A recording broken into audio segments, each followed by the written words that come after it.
It's a classic contradiction, what we want and what we need. The things we take for granted, things for which we bleed. Some are built to go the distance, others just for speed.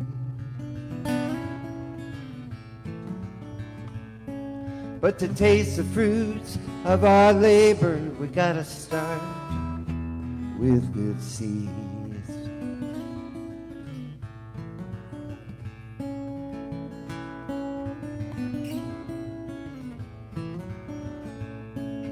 It's one thing to have a vision, another to have a plan. One thing to have opinions and quite another to take a stand. Some folks choose their battles, others draw lines in the sand.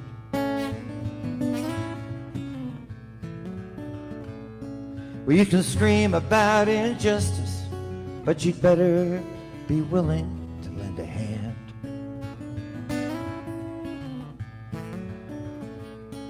Now sometimes I feel so confused and I don't know where to turn. When to build those bridges, when to just let them burn. There's a garden of Eden hidden here among the weeds, and I'm bound to reap the harvest if I start with good seeds.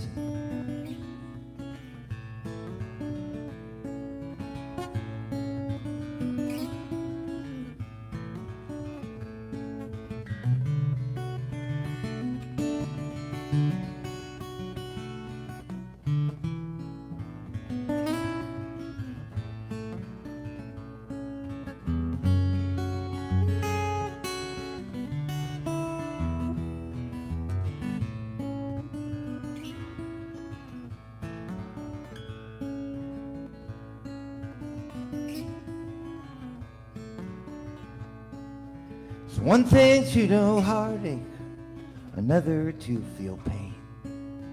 One thing to be the flower, quite another to be the rain.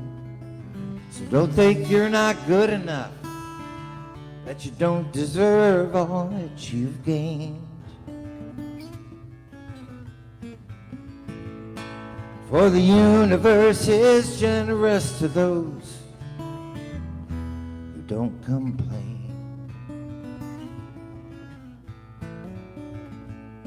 Some claim to see the future, but never own their past. Some spend a lifetime searching for something that will last. There's a garden of Eden hidden here among the weeds, and I'm bound to reap the harvest if I start with good seeds. Yeah, there's a garden of Eden. It's hidden here among the weeds. We all can reap the harvest if we start with good seeds.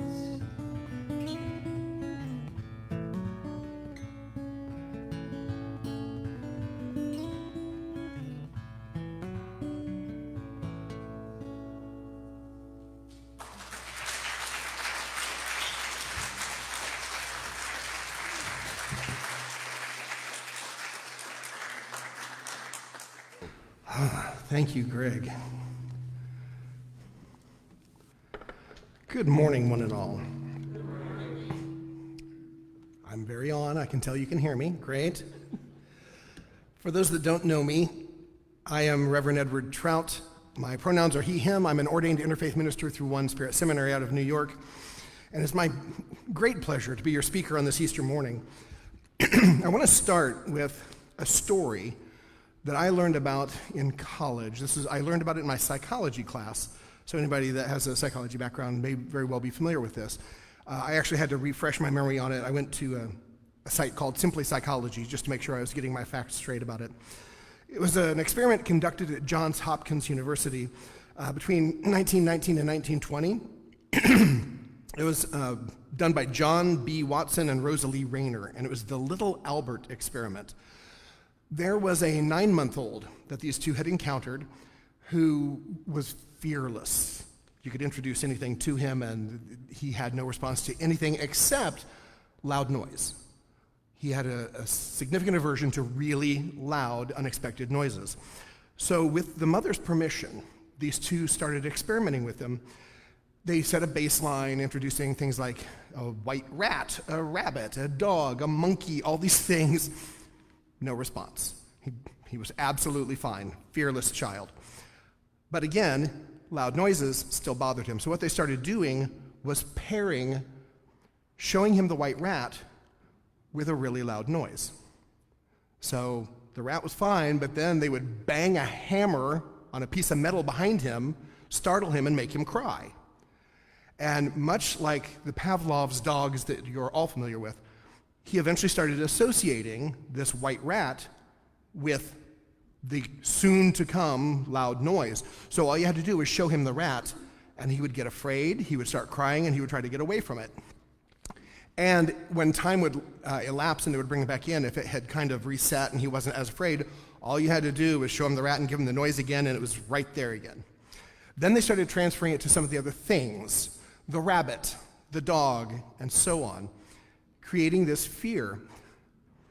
But unfortunately, or fortunately, the experiment didn't get completed because his mother took him out of the hospital and never came back. Presumably, there had been some encounter with a white animal, and he went crazy, and she didn't know why, and he was afraid of things he wasn't afraid of, and she didn't trust the experiment anymore. But the point was, they were trying to prove this association could be created in infants, and they proved it. You can create fear. You can create fear, which gets used then for control, for propaganda, for abuse, for indoctrination. We see it all too often. We are born fearless. We learn fear. So we learn it through shame, we learn it through punishment, we learn it through all of these encounters with the outside world. And it is very often planted. It is not a good seed. It is planted in us by others. So when you find yourself afraid of something, it's important to do that shadow work and go, why am I afraid of this? How did that get planted? Who benefits from my fear in this? Because if outside forces created that fear, guess what? You can undo it. You don't have to live in fear. So, what seeds have been planted in us? And what seeds are we willingly planting now? Yesterday was the end of Passover, and Michael had talked last week in the Holy Week discussion about how the Last Supper was a Passover Seder. And amongst other things, he talked about many things. So we're going to bring that back up because we are going to do a communion today. But he also talked about 3 different levels of spiritual awareness. There's that first level where we hear all the stories. And this is one we often encounter as a child. You hear the story, it's literal, it's all true, you believe it with your whole heart, and that's great. And then you reach a stage in life where you start questioning things. Usually by our teenage years, if not earlier, we are questioning things. We are pushing back, and we get into critical thinking, and we start saying, well, that can't be right. And then, if you stay with it, you get past the critical stage where you've done all the analysis, and you can go back and look at the stories again and go, but there is truth in them. The event may not be accurate, but the truth with a capital T is. So looking at the Last Supper, that Seder, celebrating Passover or Pesach, it's one of Judaism's most significant celebrations, right? It celebrates the release of the Israelites from Egypt, from that bondage in Egypt, the passing over of God's forces of destruction. So there is symbology in some of the elements there, and those came into the scripture in the Gospels, the bread and the wine. In Pesach, the bread represents the unleavened bread of the Exodus, because they had to leave very quickly. There was no time to allow the bread to rise. So we baked this unleavened bread known as matzah. And it also became known as poor man's bread. The actual Hebrew term is lechem onai.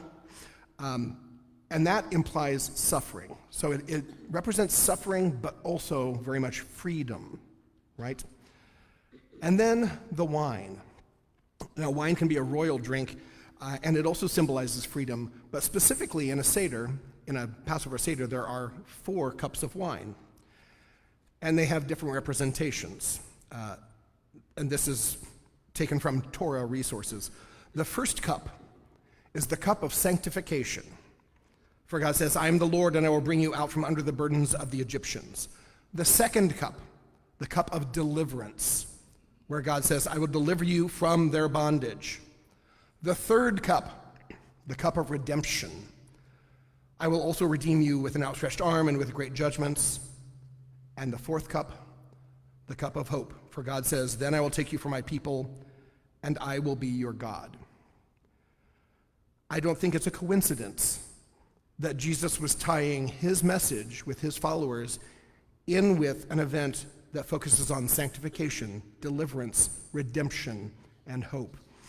Charles Fillmore, co-founder of Unity, for those that are not familiar, in the Metaphysical Bible Dictionary, says that Jesus used Passover to represent the freeing of the spiritual man from the dominion of sense. It is part of the regenerative process that goes on in the body under the inspiration of the Christ mind, and it is the passing over or the passing out of one state of consciousness into another. So Jesus said to his followers, this bread is my body.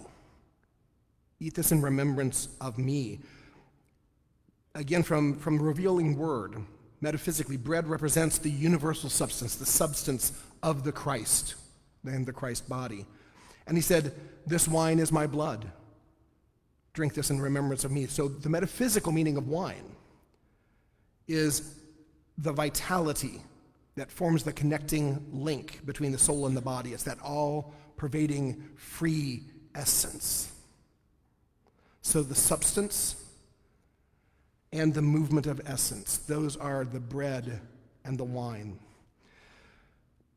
Now, Jesus, in this moment, knows what is coming. He's been a troublemaker, a rabble-rouser. He has been defying authority left and right. And he not only defied the Roman rule, he defied the priests of the temple. As Greg sang in Good Seeds, it's one thing to have a vision, another to have a plan, one thing to have opinions, quite another to take a stand. Some folks choose their battles while others draw lines in the sand. You can scream about injustice, but you better be willing to lend a hand. Jesus was not crucified for religious reasons. He was crucified for speaking truth to power. He was crucified for disrupting business. He was crucified for disrupting the power structure of the church and the power structure of the Roman Empire. It was nothing short of state-sponsored murder. So crucifixion, this was a Roman practice. They didn't invent it, but boy, did they like using it. So I'm not going to get into the particulars of what happens to the body, but it is not pretty when you're being crucified. It was torture. It was public shaming. It was a lesson to instill fear in the people in order to control them. In ancient Rome, it was used so often when there were revolts. They would literally decimate the people that revolted. For those that are not familiar with the root of that word, we think of that as like wiping out. It is killing 1/10. They would kill every 10th person. Often that was by crucifying them along the road as a road sign to say, don't speak out against the government, don't act up, don't betray your troops. We'll make a lesson out of you. We also often think of the cross the way that we have seen it most of our lives. this big giant piece of wood that runs perpendicular and then the horizontal piece, and they are together, and it's this beautiful rectangular plank. That wasn't how most crosses were back then. The act of crucifying really was putting somebody up to a stake. There wasn't even always a crossbar, but again, the Romans did use that. But you would use a stake or a tree, and then for Roman purposes, the one being executed would carry that crossbar all the way up to that site, and then it would be mounted on the stake or the tree. Most of us are vaguely familiar with the story of Jesus having to carry his cross through the streets and all that that entailed. But the cross also predates Christianity. It predates it as a symbol, as a spiritual symbol, because that center post, that tree, whatever it is, that part for millennia has represented to people spiritually the connection between the earth and the sky. That's why trees were often revered. They connect the ground and the heavens. That's why large cathedrals have these soaring columns to raise your mind and raise your thought to heavens. It connects the earth and the heavens. That's the vertical part. That horizontal part, that's our human experience. This part is infinite. This is for those that love geometry, this is a line. It goes infinitely in both directions, up and down. This part, that's the line segment. It's finite. It's only this long. This is our time on the earth. We are at that little cross in the middle. We live in that intersection of the here and now of our life and the eternity of spirit. That's us. So, in Christian iconography, the cross obviously represents Jesus and the resurrection. And we've come in this world sometimes to idolize the cross more than the teachings. I think it's important to go back to what was being taught and what was being lived out. You'll notice we also have some pink roses up here today. And we should have enough that everybody should be able to take one with them at the end, barring perhaps us, but there are plenty of roses. Pink in Christian iconography is a representation of the rose color of dawn. So it is also resurrection. Pink is the resurrection. For those that are steeped in unity teachings, we have the 12 powers. Traditionally, in the month of April, the power is love and the color is pink. So there is nothing but love. And this represents resurrection as well. And I love that with the rose, it also has a long stem, so you still sort of get that sense of connection of ground and heaven with it. Add to that, it's an opening bloom. It's that continual unfoldment of our understanding, of our consciousness. So all these symbols are just reminders for us, right? The roses, the cross, the bread, the wine. In metaphysical terms, when we talk about a crucifixion, it is meant to represent the crossing out of our error thoughts. We carry so many miscomprehensions, misapprehensions, things that weigh us down, things that hold us back, fears that we were taught. The crucifixion is meant for us to cross those out, to move beyond that. That said, that's our spiritual, metaphysical meaning. I also know that many of us, day in, day out, get emotionally crucified, get crucified out in public spaces, get crucified even at home, and we crucify ourselves. So when you find yourself in that moment, the question is this serving me to wipe out, to cross out something that doesn't serve me, or is this simply torturing me for public shaming? One use is appropriate. If it's crossing out that thing that doesn't serve you, by all means, go through that crucifixion. If it is just there to shame you, let it go. That doesn't serve you. Shame only serves the ones who are doing the shaming. Now, the resurrection should be obvious metaphysically. The resurrection is the restoration of the mind and the body to the original undying state, right? It is that knowing of God and knowing that God created you and God created you with God's power. You are created in God's image. That is the resurrection. So what does this mean to us here and now in our lives? Because we can talk about this as a story from the past, from some 2,000 years ago, and if it has no bearing for you, then why would we bring it up every spring? It should have purpose for us in our lives today. There's an Australian activist named Christine Caine who once said, "Sometimes you find yourself in a dark place and you think you've been buried, but you've actually been planted. You're waiting to grow." I'm sure many of us have felt that feeling. I'm in a dark place. I think I'm buried. And it's not until later you may realize, oh, no, that was for growth. Ugh, I hate it, but it was for growth, right? The process is not an easy one or a comfortable one. Growth isn't easy. Change isn't easy. Going through the dark place isn't easy. Some of us are there right now. Easter is our annual reminder to move beyond that that is not the end of your story. That tomb, that darkness, that's not the end. The new life, the sprouting, the coming back, the resurrection, the remembering who you are, that's your story. I can't really tell you what truly happened 2,000 years ago at that tomb. I was not there. I don't know what the truth of the story is, but I know the truth of the story, right? I don't know the details. I don't know the accuracy, but I know that capital T truth. I know the truth behind that value of resurrection in our lives, honoring that resurrection, not just from 2,000 years ago, honoring it today in you. That's moving into post-critical naivete. To go, I know it. I can't prove it to you necessarily. All I can do is try to open your eyes to it, but I know it. That's post-critical naivete. You can see the meaning beyond the surface. You see the energy that underlies it. I was recently reading Eric Butterworth. Eric Butterworth is a long-standing Unity minister, served for many years out in New York, amongst other places, wrote several books.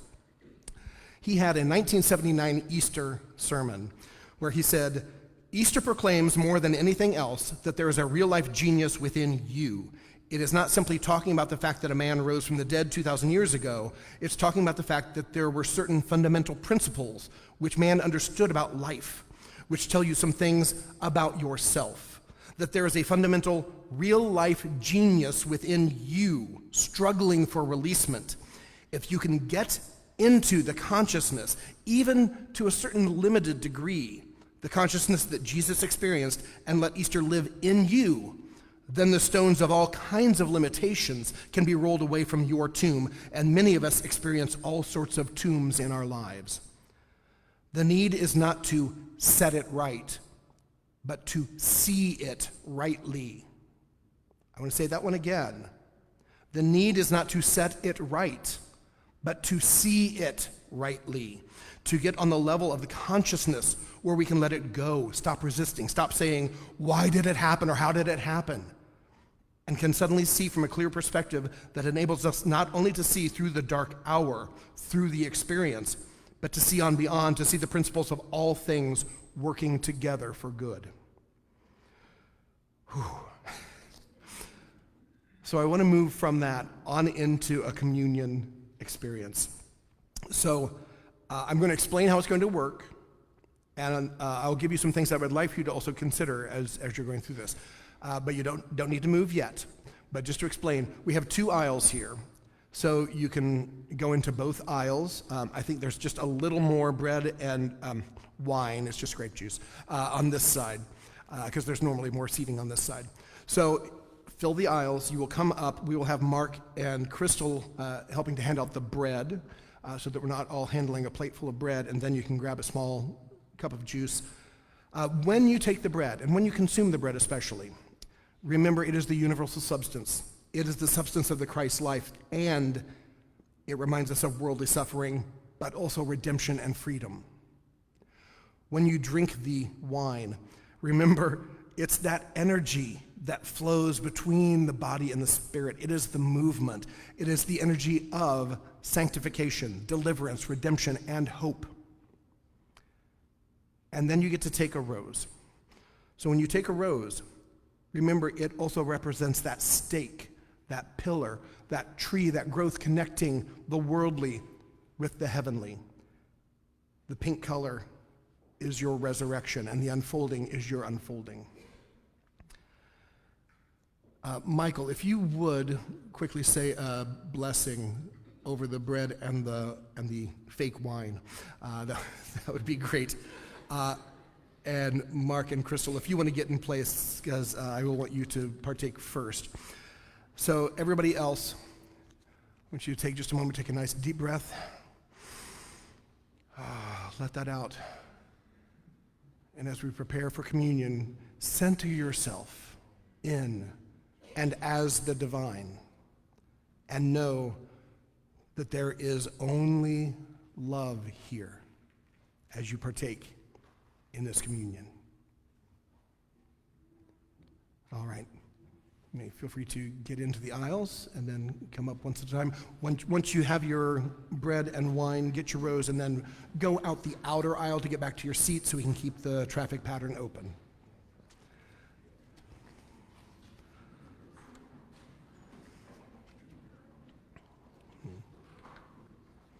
Thank you.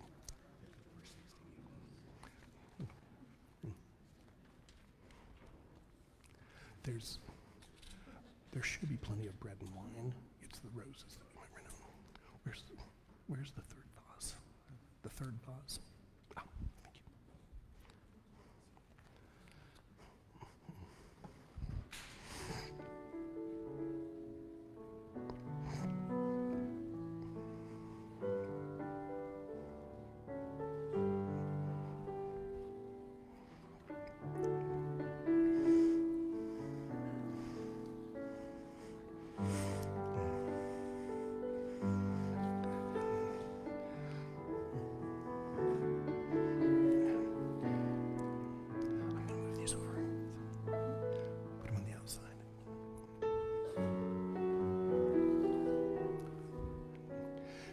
I'm going to take this with you and put it on the outside of the wine.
Silver chalice.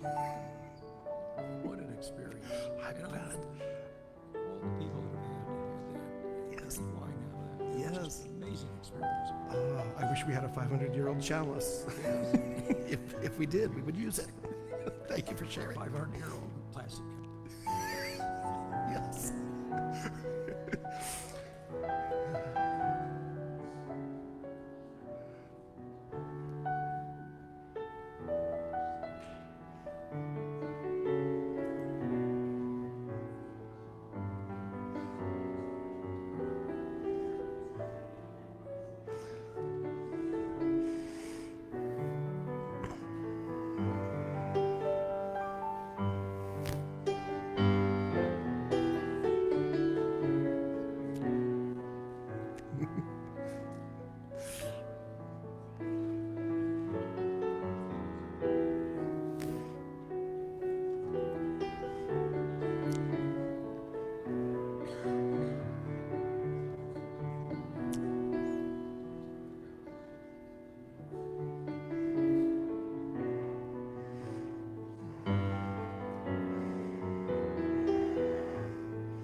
Absolutely.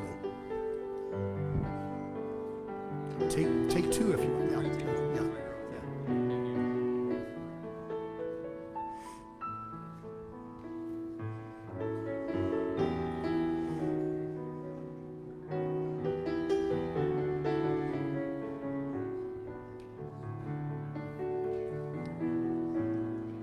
So if you wanted to take that bread on over, yeah. Oh, wait.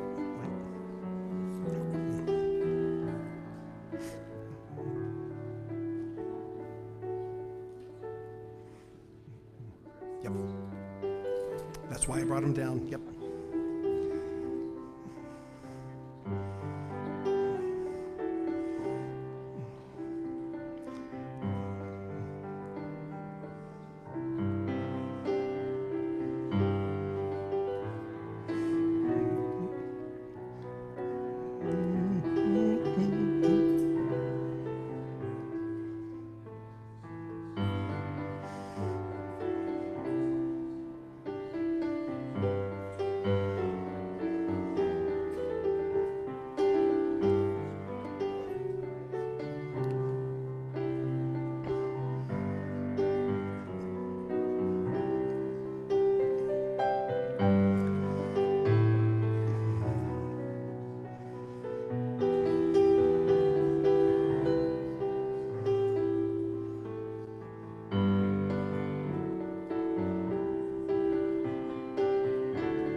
Thank you for your participation, and thank you all for the help as well. I want to bring us back to today's daily word. Easter calls me to a new life. Easter is the dawning of hope and the promise of resurrection and new life. Today I celebrate the victory of divine love, new life, and the resilience of my overcoming nature. Everything is made new through the dynamic power and the glory of the Christ within me. I am freed from limitation. I release them into the radiant light of the risen Christ. I am lifted up with the resurrection of Easter into a new awareness of life. My heart and soul are transformed by the living spiritual truth that nothing is impossible with God. My heart feels full as I embrace the power and grace of this new life. The message of Easter blesses me today and throughout all the seasons of renewal. I rise in the knowledge that life never ends, and I celebrate the glory of Easter. Christ in me is risen. And I want to finish today with a poem from our dear friend, Reverend Brian Shivers. It was a poem written for Holy Week. This Holy Week, in the Christian story, perhaps our attention should focus on those unjustly condemned by an empire that thrives on fear, suspicion, oppression, and might. We must not desert them in their hour of need. We must not avert our gaze from this way of sorrow or watch from a safe distance. When the shouts get louder for state-sponsored murder, we must stay. We must tell a different story. We must sing a new song, for the stone has rolled away. The burial clothes are folded. The tomb is empty. Life and love win. They always win. Amen. So welcome to your new life, and may you continue planting good seeds. Amen, amin, aho, ashe. And so it is. Namaste.